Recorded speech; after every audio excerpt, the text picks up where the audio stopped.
Iyaloja wá nígbà tá ná tọrọ kọ́bọ̀. Nígbà tá ná kọ́bọ̀ olúgbò. Ó lè ní gbójú bá kọ́bọ̀ onígbò. Iyaloja wá bá wà ń ta ṣé wọn ò ní ra lọ́wọ́ mi ní ti tẹ̀lé Áfíríkà. Ìyá yìí ti pọ̀ jù. Abẹ́gbò mi ni wa. Àwọn abiyamọ ayé, abiyamọ ọ̀run, gbogbo abiyamọ àti sọ̀kọ́dà abẹ́gbò mi. Káàárọ̀, ẹ káàsán, ẹ kúrọ̀lẹ́, ẹ kálẹ́ níbi gbogbo tẹ́ tí ń wò wá. Ẹ káàbọ̀ sórí Òjíṣẹ́ TV. Níbi tí a ti máa mú ohun gbogbo bó ṣe ń lọ ní bí a ṣe fẹ́ gba ilẹ̀ wa Yorùbá nation, then àti ohun tí Ọlọ́run bá fi hàn wá. Ẹ máa jẹ́ kí a wo fídíò kan, but ká tó wò ó, ẹ jẹ́ kí ẹ̀yin subscribe wa gbé ẹ ṣé o, àdúpẹ́, tẹ́ bá wa like, tẹ́ bá wa share, tẹ́ bá wa comment, ẹ ṣé, ẹ bá wa tẹ subscribe buttons, ẹ bá wa tẹ notification bell so that tá bá upload ẹ lè máa rí wa, ẹ lè máa gbọ́ information bó ṣe ń lọ. Ẹ ṣé, àdúpẹ́. Mo fẹ́ ká wo fídíò bí mo ti sọ síwájú tẹ́lẹ̀. Ṣé rí fídíò yẹn, ó dá lórí àwọn obìnrin tá wà ní Nàìjíríà, tá wà nílé. Ẹ jẹ́ ká gbárùkù ti ọ̀rọ̀ Yorùbá nation yìí. Ìyá yẹn dẹ̀ sọ pé tá bá gba Yorùbá nation, ìyà ò lè jẹ wá. Bẹ́ẹ̀ ni, ìyà ò lè jẹ wá. Òun náà mo sọ sínú fídíò mi kan tí mo ṣe last pé ẹ jẹ́ ká wo obìnrin, ẹ jẹ́ káwa náà dìde, káwa náà gbárùkù ti Yorùbá nation yìí.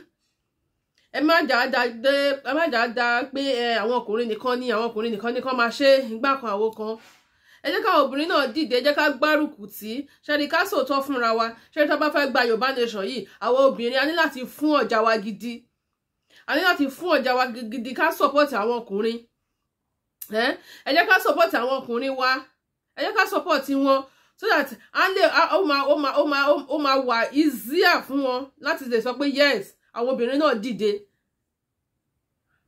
Ẹgbọ́n yẹn tí ìyá yẹn sọ pé ó ń ta ẹja,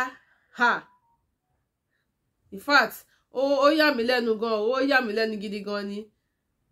So ẹ̀yin obìnrin ẹ dìde, ẹ̀yin ọ̀dọ́ ẹ dìde. A ti sọ fún yín, wọ́n dẹ̀ ti sọ fún wa pé Yorùbá nation wa yìí a máa tó gbà á, kọ́dún tó parí a máa gbà á. Ẹ jẹ́ káwa náà túyáyá bọ́ síta. Ẹ jẹ́ káwa náà bọ́ síta. Ohun táwa náà bá lè ṣe káwa náà ṣe.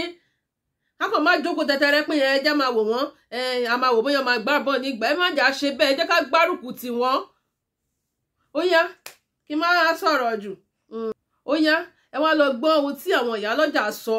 Ipe tá bá gba Yorùbá nation wa, ipe ìyà ò lè jẹ wá. Bẹ́ẹ̀ ni, òótọ́ dẹ̀ ni. Tá bá gba Yorùbá nation wa tán, ìyà ò lè jẹ ẹnìkan kan wá báyìí, ìyà ò ní jẹ wá.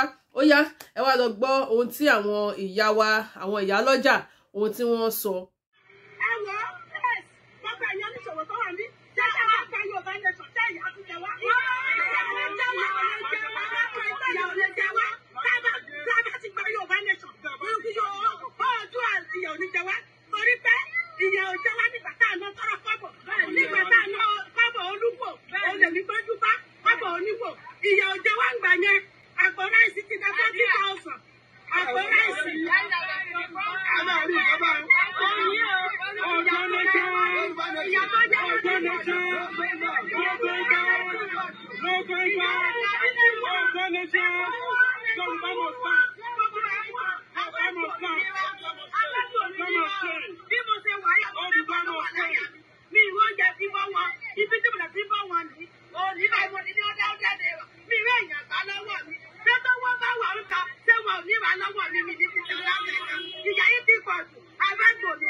A tún ti padà wá, awareness yẹn ti ń lọ lọ́wọ́.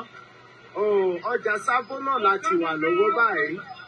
Ọjà Sabo ibẹ̀ náà la wà tí a dẹ̀ ti mú awareness tí a ṣe awareness fún àwọn ará ọjà fún àwọn ará ọjà ní ìpínlẹ̀ Ondo, ní ìlú Ọ̀rẹ́ ní ìpínlẹ̀ Ondo. À ń ṣe awareness fún àwọn ará ọjà wípé kó má di ìbò mọ́, wípé Yorùbá nation, wípé ká kúrò nínú oko ẹrú èyí tí a wà, wípé oko ẹrú tí a wà, ẹgbẹ́ ẹrú tí a wà lábẹ́ àwọn Fúlàní tí a wà, wípé àwa ò fẹ́ mọ́. Koiki Media bringing the world closer to your doorstep.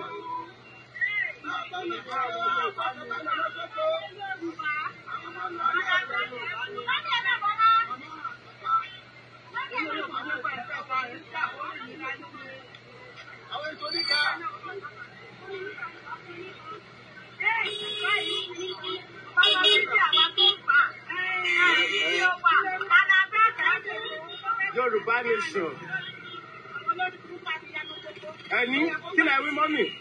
Oní Sunday tó yẹ kó gbà wá sílẹ̀ ní ilẹ̀ Oòduà ilẹ̀ Nàìjíríà kó gbà wá níjà. Tó yẹ káwọn aṣáájú wa tó jẹ́ bàbá Oòduà tó yẹ kó sọ̀pọ̀tì wọn. Mo ní wọn ò sọ̀pọ̀tì ẹ̀. Mo ní wọ́n ti fìyà jẹ àwọn tọ́lọ́run á fìyà jẹ wọ́n. Mo ní wọ́n kó wa sóko ẹrú. Wọ́n fi wá sílẹ̀ sínú wàhálà àti ìdààmú. Àwọn tó wá dìde tó yẹ tó lòun máa gbà wálẹ̀. Tó yẹ káwọn abiyamọ ayé àti ọ̀run ká sọ̀pọ̀tì ẹ̀. Mo ní àsọ̀pọ̀tì ẹ̀. Wọ́n jólé àwọn jọ̀nà wọ́n tó lọ tì í wọlé wọ́n tó fìyà jẹ. Gbogbo wọn àtọmọdọ́mọ wọn ọ̀run á fìyà jẹ wọ́n. Ẹni tá a fẹ́ tẹ̀ fún ẹ̀nà àtẹ̀tẹ̀ wọ́n fìyà jẹ wọ́n. Wọ́n fìyà jẹ wọ́n gbòmìnira. Ẹ wò wá dáadáa, a wà nínú òòrùn pa wá, kò tó jẹ. Láìsí wọ́n gàrí wọ́n. Ẹni tó bímọ mẹ́ta mẹ́rin, akọ́mọ lọ sí sùn àwọn tí kàwọn lé wa jáde. Wọ́n lé wa jáde, àtẹ̀kọ́ fún ẹni fọ̀dì mọ́. Abẹ́ gbòmìnira, ìkàtà sọ nìyẹn. Lórílẹ̀-èdè Nàìjíríà, abẹ́ gbòmìnira o. Ẹ fídíò wa dáadáa, abẹ́ gbòmìnira. Ìyà tó jẹ wá yìí ti pọ̀ jù. Ìyà yìí ti pọ̀ jù. Ẹ gbà wá sílẹ̀. Ẹ gbà wá sílẹ̀. Ọ̀dọ́ ẹ̀ bá gbà wá sílẹ̀. Kódà ó ti pọ̀ jù. Ẹ wò wá nínú àtàrọ̀ mi. Kò tó ń jẹ kò tẹ́ ẹni. Àjẹ́ ìfẹ́ lọ́dọọdún. Kí ló ṣẹlẹ̀? Àtẹ́mọ́ ẹgbàwé ní àtẹ́mọ́.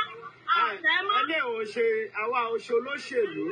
Yorùbá nation la mú wá fún yín wípé kí ẹ jẹ́ kí a gba ara wa kúrò ní oko ẹrú, kí a gba òmìnira Yorùbá nation. Bẹ́ẹ̀ni, àtọ̀mọ́tì ẹ̀, abẹ́ni òmìnira, àwọn abiyamọ ayé, abiyamọ òde ọ̀run, àti sọ̀pọ̀tì òmìnira lẹ́yìn, abẹ́ni òmìnira, èyí ti pọ̀ nípa mi, àwọn ọmọ wa jáde wọn ò ríṣẹ́. Gírádùétì márùn-ún ni mo ní, kò ṣẹlẹ̀ tó níṣẹ́ nínú wọn.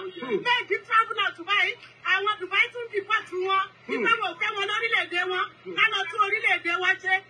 Àwọn adarí wa, àrí fídíò kan, wọ́n kọ́wọ́ sínú àpótí, wọ́n kọ́wọ́ sí wọlé, owó yẹn wá ń jẹ́, wọ́n ti kan ti jẹ́, níbi tí ìyá ti ń jẹ wá. Àwọn jẹ̀bú ti jẹrà. Àwọn òdìjáwé ẹgbẹ́ sọ́ra. Yorùbá nation la fẹ́. Yorùbá nation là ń wá o. Àwọn abiyamọ wá Yorùbá nation. Ẹgbẹ́ sórí íńtánẹ́ẹ̀tì, ẹgbẹ́ sórí fídíò. Ó fẹ́ kí gbogbo àgbáyé kó gbọ́dọ̀ tí mo sọ yìí. Gbogbo àgbáyé kó máa wò mí. Ìyà ti pọ̀jù fún wa. Gírádùétì márùn-ún mọ́. Ọkọ̀ mi ti kó ti lẹ́lẹ́gbọ̀n ọdún. Mọ́tàyọ̀. Mi kankan òrìṣẹ́ ìjọba nínú wa. Wọ́n ti pín lókè Àbújá. Wọ́n pín iṣẹ́ fáwọn ọmọ wọn gbogbo. Àwọn ẹbí wọn. Àwọn tá à ń dìbò fún wọn tá à ń ṣe. Tá à ń sọ láti wọn. Àárín àwọn ọmọ wọn òrìṣẹ́. Káyé jẹ́ kákáyé wọn kó bàjẹ́.